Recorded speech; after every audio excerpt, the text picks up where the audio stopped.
Adiala jail سے ملاقات کے لیے گئے، ملاقات نہیں کروائی گئی۔ اڈیالہ جیل اور گرد و نواح میں بارش بھی جاری رہی۔ خیبر پختونخوا کے وزیر سہیل آفریدی، عاقب اللہ اور دیگر صوبائی وزراء بھی واپس روانہ ہو گئے۔ عمر ایوب نے میڈیا سے گفتگو کرتے ہوئے کہا کہ 1 گھنٹے سے اڈیالہ جیل کے باہر کھڑے رہے، ملاقات کی اجازت نہ دی گئی۔ ہماری ملاقات عدالتی احکامات پر ہونی تھی۔ عمران خان نے مجھ سمیت 6 پارٹی رہنماؤں کے نام خود دیے تھے۔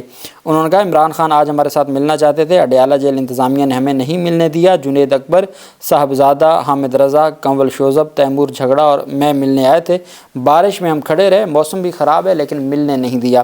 عمر ایوب نے کہا جیل ٹرائل کی سماعتوں کی بھی لمبی تاریخیں ڈالی جا رہی ہیں۔ اب وہ جو GHQ حملہ کیس کی سماعت 12 مارچ کے لیے ملتوی ہوئی تھی، آج توشہ خانہ 2 کیس کی سماعت بھی بغیر کارروائی کے جو جوڈیشل کمپلیکس میں سماعت ہوئی اور 11 مارچ کے لیے ملتوی ہوئی۔ جہاں ایک دن کی تاریخ نہیں دی جاتی تھی، وہاں اب ایک دم 2 ہفتوں کی تاریخیں دینا شروع ہو گئی ہے بغیر کارروائی۔ یہ دوسری تاریخیں ہیں جو کارروائی ہو رہی ہے۔ انہوں نے کہا ہماری چیف جسٹس سے ملاقات ہوئی تھی، ان کے سامنے ساری صورتحال رکھی تھی۔ ماتحت عدالتیں لمبی تاریخیں دے رہی ہیں۔ چیف جسٹس سے درخواست کی تھی کہ عمران خان کے بنیادی حقوق سلب کیے جا رہے ہیں۔ ہم نے چیف جسٹس آف پاکستان کے سامنے اپنے تمام اسیران کے مسائل رکھے تھے۔ عمر ایوب نے کہا کہ آج اپوزیشن نے آئین اور قانون کی حکمرانی کے بارے میں بات کی ہے۔ نون لیگ اور پیپلز پارٹی فارم 45 اور کمپرومائزڈ لوگ ہیں۔ اب یہ پہلے فارم 47 کی حکومت تھی، اب ان کے 47 سے زائد جو ہے وہ کابینہ ممبران ہو گئے۔ 27 تو آج حلف لے رہے ہیں، جس میں کئی وزراء ہیں، کئی وزراء مملکت ہیں اور کئی مشیر ہیں۔ تو وہ جو فارم 47 والی حکومت تھی، فارم 47 والی حکومت کے جو وزراء ہیں اور کابینہ ممبران ہیں وہ فارم 47 سے زائد ہو گئے ہیں۔ یہ ہمارے ملک کا نظام ہے۔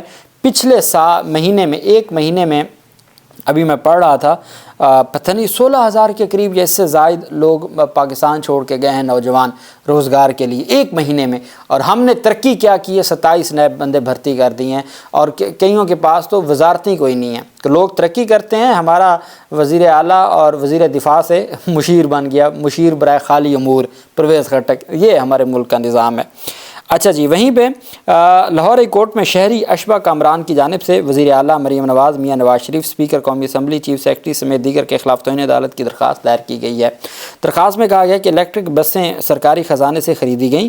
الیکٹرک بسوں پر مریم نواز، نواز شریف کے پوسٹر لگائے گئے۔ سپریم کورٹ نے سرکاری خزانے سے ذاتی تشہیر کو غیر آئینی قرار دیا تھا۔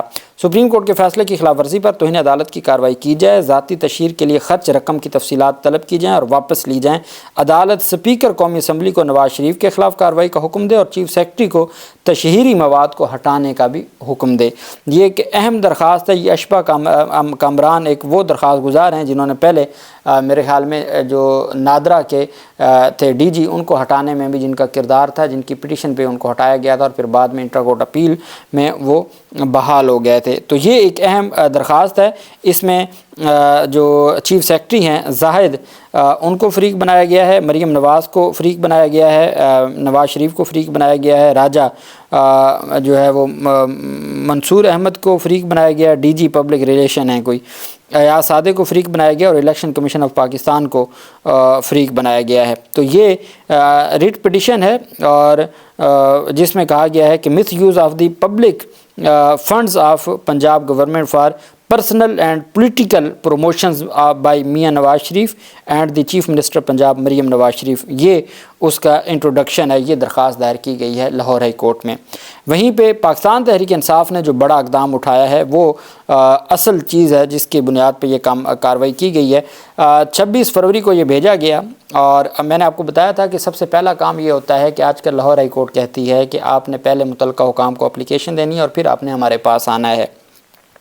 عالیہ حمزہ نے سینئر ایڈوکیٹ اظہر صدیق ایڈوکیٹ کے ذریعے درخواست دائر کی ہے اور سبجیکٹ ہے جی justification regarding 60 page advertisement supplement showing on 1 year so-called performance contempt of court proceeding under article 204 of the Constitution of Islamic Republic of Pakistan and read with section 3 of the contempt of court ordinance for which punishment is provided under section 5 to the orders passed in suo motu case number 5/2018 and judgment passed by August Supreme Court of Pakistan reported as PLD 2023 supreme court page 229 اس کا حوالہ دیا گیا ہے۔ Application for provision of information under article 19A of the constitution of Islamic Republic of Pakistan read with the Punjab transparency and right to information act 2023، یہ اس میں جو ہے وہ استدعا ہے۔ عالیہ حمزہ چیف آرگنائزر پاکستان تحریک انصاف ہیں، ان کی جانب سے یہ درخواست دائر کی گئی ہے۔ یہ اس درخواست میں دو چیزیں مانگی گئی ہیں، ایک تو جو سو موٹو کیس ہے سپریم کورٹ آف پاکستان کا، اس کی خلاف ورزی کرنے پر مریم نواز اور باقی لوگوں کے خلاف کارروائی کی استدعا کی گئی ہے، اور دوسری طرف عدالت سے کہا گیا ہے کہ جی ہمیں یہ تمام انفارمیشن دیں، پوری انفارمیشن ہمیں دی جائے کہ یہ کتنے پیسے، چونکہ اب تک میڈیا کہہ رہا ہے کہ 100 ملین روپے خرچ کیے گئے ہیں، جس کے بارے میں جو سرکاری صحافی ہیں وہ کہتے ہیں کہ یہ بہت اچھا کیا ہے۔ نوکریاں ختم ہو رہی تھیں صحافیوں کی اور میڈیا لوگوں کی، اب میڈیا کو تنخواہیں پھر بھی نہیں ملنی بھلے یہ جتنا پیسہ لگا لیں۔ سیاستدانوں کی تشہیر سرکاری خزانے کا بے دریغ استعمال کے حوالے سے گورنر پنجاب، وزیر اعلیٰ پنجاب اور چیف سیکرٹری پنجاب کو قانونی مراسلے ارسال کر دیے ہیں۔ عالیہ حمزہ کی جانب سے مراسلہ کے متن کے مطابق سرکاری اشتہاروں کے لیے کتنا فنڈ خرچ ہوا، کیا صوبائی کابینہ سے منظوری لی گئی، سپریم کورٹ آف پاکستان کے 2 واضح احکامات کی خلاف ورزی پر توہین عدالت کی کارروائی کیوں نہ کی جائے، سپریم کورٹ کے مطابق سرکاری فنڈز سیاستدانوں کی تشہیر کے استعمال نہیں کیے جا سکتے، اشتہاروں پر خرچ ہونے والے فنڈز سے عوام کو کیا فائدہ ملا، عوام کو کیا سہولیات ملیں، کیا عوامی مسائل حل ہوئے، تمام تر تفصیلات مانگ لی گئی ہیں پاکستان تحریک انصاف کی جانب سے۔ اگر پاکستان تحریک انصاف اسی طریقے سے پنجاب حکومت کے جو معاملات ہیں اس کے اوپر چیک اینڈ بیلنس رکھتے ہوئے اپنی جو قانونی اور آئینی ذمہ داریاں نبھائیں گے تو تب جا کے کہیں نہ کہیں کوئی معاملات بہتر ہوں گے اور عوام کے جو ٹیکس کا پیسہ ہے اس کو بچایا جا سکتا ہے۔ سپریم کورٹ آف پاکستان میں نے آپ کو بتایا تھا جسٹس منصور علی شاہ صاحب نے ایک بین الاقوامی کانفرنس پہ جانا تھا سعودی عربیہ میں جدہ میں، اور صرف مسلمان ممالک کی سپریم کورٹ کے واحد جج تھے جن کو انوائٹ کیا گیا تھا۔ انہوں نے 1 ہفتے کے لیے استدعا کی تھی کہ 1 ہفتے کی جو ہے وہ ایکس پاکستان لیو دی جائے۔ چیف جسٹس نے کہا آپ 2 دن کے لیے جا سکتے ہیں۔ انہوں نے کہا میں عمرہ بھی کر کے آ جاؤں گا، سعودی عرب جو جانا ہے، رمضان المبارک بھی شروع ہو رہا ہے، تو کون سی قیامت آ جانی ہے 1 ہفتہ، تو لیکن ان کو 1 ہفتے کی اجازت نہ ملی۔ اب پتہ چلا جی کہ جوڈیشل کمیشن آف پاکستان کا اجلاس بلایا ہوا ہے 28 فروری کے لیے چیف جسٹس آف پاکستان نے۔ کیوں جی؟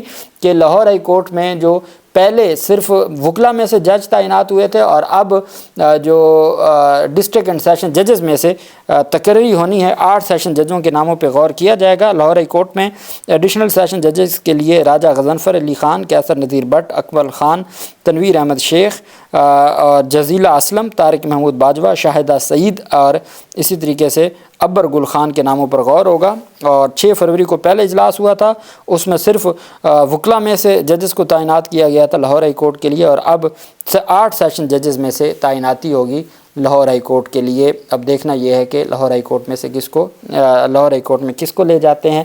لاہور ہائی کورٹ سے سپریم کورٹ کے ججز کی تقرری بھی رکی ہوئی ہے، چونکہ صرف 6 ججز کی ہوئی تھی اور ایک 7واں انٹرم یا قائم مقام تعیناتی ہوئی تھی، تو جو 2 لینے تھے لاہور ہائی کورٹ سے وہ معاملہ ابھی تک رکا ہوا ہے، چونکہ پھر چیف جسٹس کون آئے گا اس کے اوپر ابھی تک معاملات طے نہیں ہو رہے۔ اللہ پاک پاکستان کا حامی و ناصر ہو۔ بہت شکریہ۔ اللہ حافظ۔ پاکستان زندہ باد۔